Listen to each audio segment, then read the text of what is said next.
বন্ধুরা, আমার এই চ্যানেলের পক্ষ থেকে আপনাদের সবাইকে আগাম বড়দিনের শুভেচ্ছা জানাচ্ছি এবং আমার এই রেসিপিটা আপনারা দেখুন। যদি ভালো লাগে অবশ্যই আপনারা সাবস্ক্রাইব করবেন, লাইক কমেন্ট শেয়ার অবশ্যই করবেন। এই দেখুন আমার এই কুমড়ো ছোলার ডাল, কুমড়ো আর দেখুন আলু, ছোলার ডাল আর পুঁইর ডাঁটা, এই সব নিয়ে আমি নতুন ধরনের একটা রেসিপি করব। আর সঙ্গে থাকবে চিংড়ি মাছ। আপনারা দেখুন, অবশ্যই এই স্বাদের অবশ্যই ভালো লাগবে। আপনারা দেখুন, এইভাবে আপনার বাড়িতে বানাবেন এবং অবশ্যই কমেন্ট করবেন এবং সাবস্ক্রাইব করবেন। দেখুন, প্রথমে কড়াইতে আমি সব উপকরণগুলো দিয়ে জল দিয়ে দিলাম। সিদ্ধ হতে আমি সময় দেবো একটু, পুরোপুরি সিদ্ধ করব না, প্রায় 70-80% মতন আমি সিদ্ধ করে নেব। দেখুন জল দিয়েছি সামান্য। ছোলার ডালটা কিন্তু আপনার ভিজিয়ে দিবেন না, এমনি বাজার থেকে কিনে ধুয়ে দিবেন, যাতে ছোলার ডালটা পুরো গলে না যায়, একটু হালকা শক্ত শক্ত ভাব থাকে। এইভাবে রান্নাটা করবেন।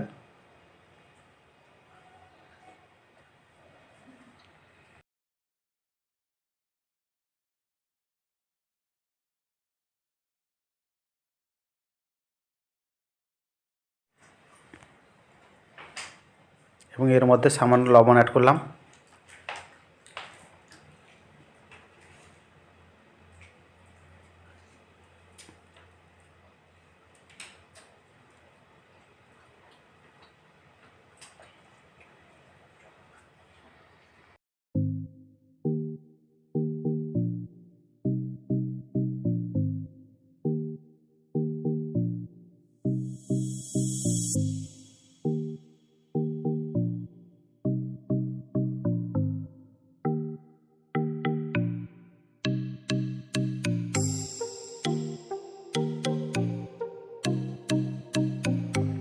এবং এর মধ্যে তেজপাতা দুটো ছিঁড়ে ফেলে দিলাম।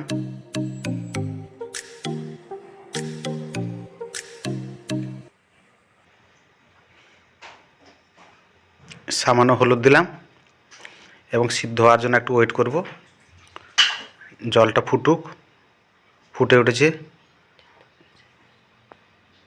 এবং প্রায় সিদ্ধ হয়েছে। দেখুন, একটা আলু কেটে দেখাচ্ছি।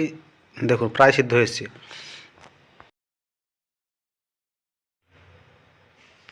এবার কড়াইতে তেল দিয়ে দিলাম।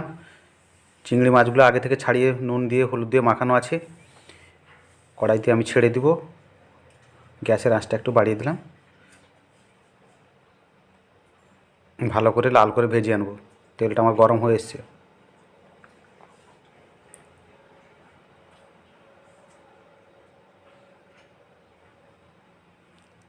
দেখুন বন্ধুরা,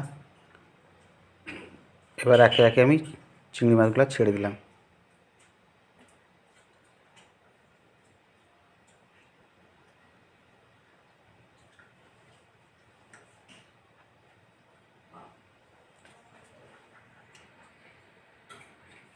এবার একটু উল্টে দিব, এপাশ ওপাশ করে উল্টে দিব। চিংড়ি মাছের কালারও হয়েছে, দেখুন লাল হয়ে গেছে। একটু কড়া করে ভেজে আনবো।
দেখুন ভাজা হয়ে গেছে ভালো করে। এবার আমি তুলে নেব। কড়াই থেকে মাছগুলি আমি প্লেটে তুলে নিলাম।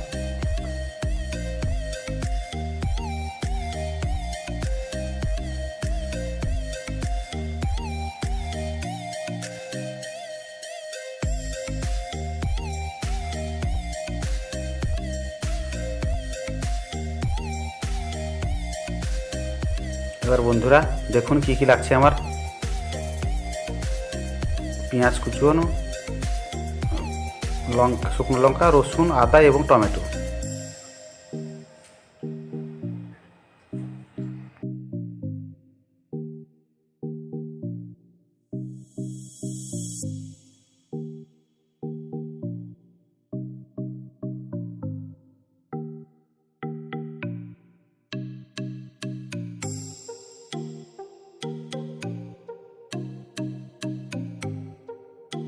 আমার দেখুন ফোড়নের জন্য সরষা, সুমরা, জিরা, কাঁচা লঙ্কা এবং এলাচ, লবঙ্গ এবং মিঠা কাঠ, দারচিনি। এবার কড়াইতে আমি তেল দিয়ে দিলাম। তেলটা গরম হতে সময় দিব। এর মধ্যে শুকনো লঙ্কা ফোড়ন দিলাম। দেখুন তেলটা হালকা লাল হয়ে আসবে, হয়ে এসছে আমার। লঙ্কাটাকে বেশি আপনারা কালো করে পোড়া পোড়া করবেন না, একটু এরকম হালকা বাদামি কালো লাল লাল রঙের করে নেবেন। এবং এর মধ্যে আমি দিলাম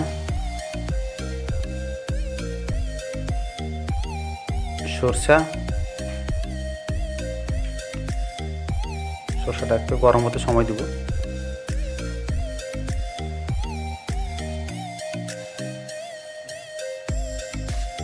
এবং সুমরা দেখুন ভাজতে একটু সময় দেব, যাতে মশলাগুলো পুড়ে না যায়, সেদিকে আপনারা লক্ষ্য রাখবেন যাতে মশলাগুলো পুড়ে না যায়।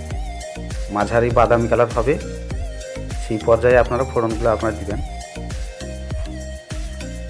দেখুন আমার মশলাটা প্রায় ভাজা হয়েছে। এবার একটা সুন্দর একটা ফ্লেভার আসছে। এবং এর মধ্যে অ্যাড করলাম আমি গোটা জিরেও প্রায় দেখুন ফুটতে শুরু করেছে। মশলাগুলো সব একসঙ্গে ভাজাটা একদম পারফেক্ট হবে, যাতে মশলাগুলো পুড়ে না যায়। জিরাটা আমার হয়ে এসছে, একটু সময় নেব। এবং এর মধ্যে গোটা এলাচ, দারুচিনি এবং লবঙ্গ যা ছিল সেগুলো আমি দিয়ে দিলাম। এবং কাঁচা লঙ্কা, এর মধ্যে গোটা কাঁচা লঙ্কা গোটা 3-4 আমি মিশিয়ে দিলাম। এবং মশলাগুলি একসঙ্গে একটু নাড়তে থাকবো। এবং এর মধ্যে আগে থেকে পেঁয়াজ কুচুনো আমি এর মধ্যে দিয়ে দিলাম। পেঁয়াজটা একটু ভাজতে সময় দিব। আপনারা এই রেসিপিটা খেয়ে কেমন হয়েছে আপনারা কিন্তু অতি অবশ্যই কমেন্ট করে জানাবেন এবং বাড়িতে আপনারা ট্রাই করবেন।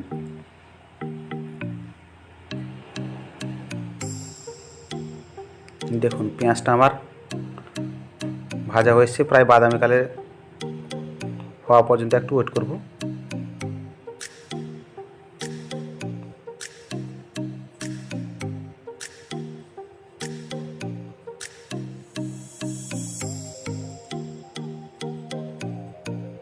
দেখুন পেঁয়াজের কালারটা আপনি দেখুন। এর মধ্যে আমি রসুন কুচো দিয়ে দিলাম।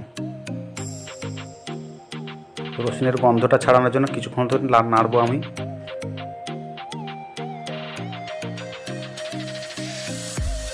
গন্ধটা প্রায় অনেকটা দেখুন হয়ে এসছে এবং রসুনগুলিও তেলে অনেকটা মরে এসছে।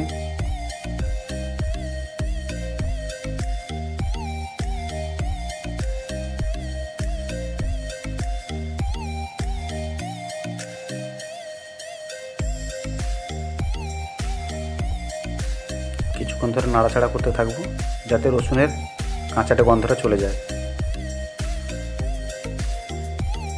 এবার এর মধ্যে আমি দিয়ে দেবো আদা কুচো। আমি কুচি করে রেখেছি, আপনারা শিলনোড়ায়ও বেটে নিতে পারেন বা মিক্সিতে আপনারা পেস্ট করে নিতে পারেন। এইভাবে কিছুক্ষণ আমি নাড়তে থাকবো। বেশি তেল ইউজ করব না, যে তেল আছে সেই তেলেই আমি কিছুক্ষণ ধরে নাড়াচাড়া করতে থাকবো। একদম ঘরোয়া পদ্ধতিতে সাবেকি রান্না আপনারা করে দেখুন, নিশ্চয়ই ভালো লাগবে।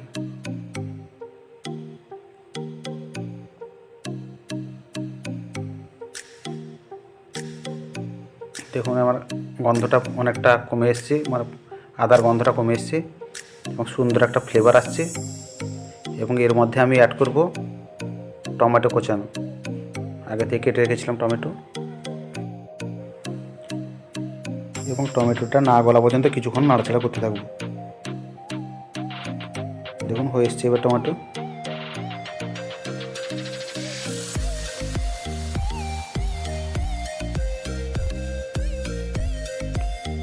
এবং সামান্য পরিমাণে লঙ্কার গুঁড়ো দিলাম। খুব সামান্য পরিমাণে, ঝালটা যে যার পছন্দ মতো নেবেন। আমরা একটু লঙ্কা খেতে ভালোবাসি, তাই আমরা একটু গুঁড়া লবণ, একটু গুঁড়া লঙ্কা একটু অ্যাড করলাম। আপনারা নাও দিতে পারেন, কোনো অসুবিধা নেই।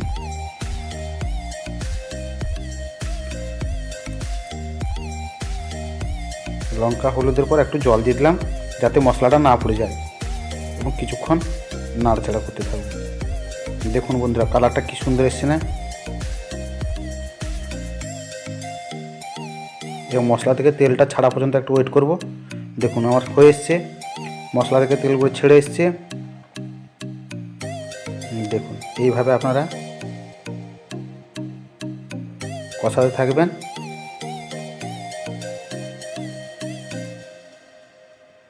দেখেছেন? এবং খুন্তিতে মশলাগুলি উঠে দেখলাম, মশলাগুলি খুন্তিতে একদম জোরে থাকছে না, একদম নিচে পড়ে যাচ্ছে, তার মানে মশলাগুলি আমার হয়ে গেছে। যদি লেগে থাকতো তাহলে ভাবতেন যে আপনার মশলাগুলো এখনও বাকি আছে, কাঁচা আছে। যেহেতু আমি তুলে দেখালাম, খুন্তি থেকে কিন্তু একটুও লেগে নেই, সব পড়ে যাচ্ছে নিচে, তার মানে বুঝতে হবে মশলাগুলি হয়ে গেছে।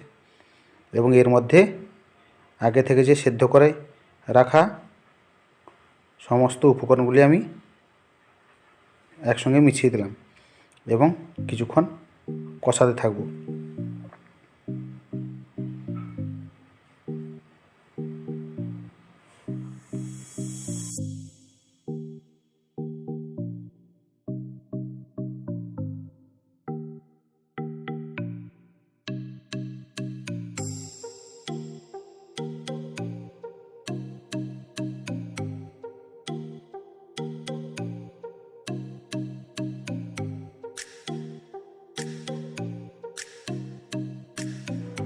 ঝোলটা পুরো মাখা মাখা হয়ে এসছে। সামান্য আলুগুলো একটু ঘেঁটে দেবো, বেশি করবো না। এবং এর মধ্যে আগে থেকে ভেজে রাখা চিংড়ির মাছগুলো এর মধ্যে উপর থেকে দিয়ে দিলাম এবং সামান্যক্ষণ 1 মিনিট 2 মিনিটের মতো আমি নাড়িয়ে নেব, মাখিয়ে নেব ভালো করে, মাছটাকে একটু মিশিয়ে নেব।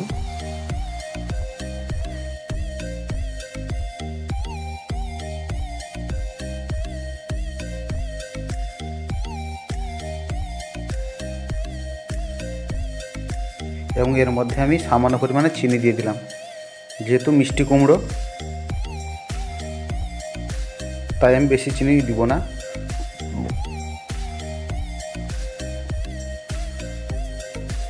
দেখুন ঝোলটাও মাখা মাখা হয়েছে, চিনিটা দিয়ে কিছুক্ষণ নাড়িয়ে দেব।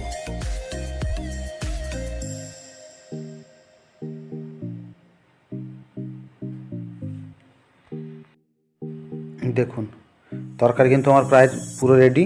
এবার আমি প্লেটের মধ্যে নামিয়ে নেব এবং গরম গরম সার্ভ করব।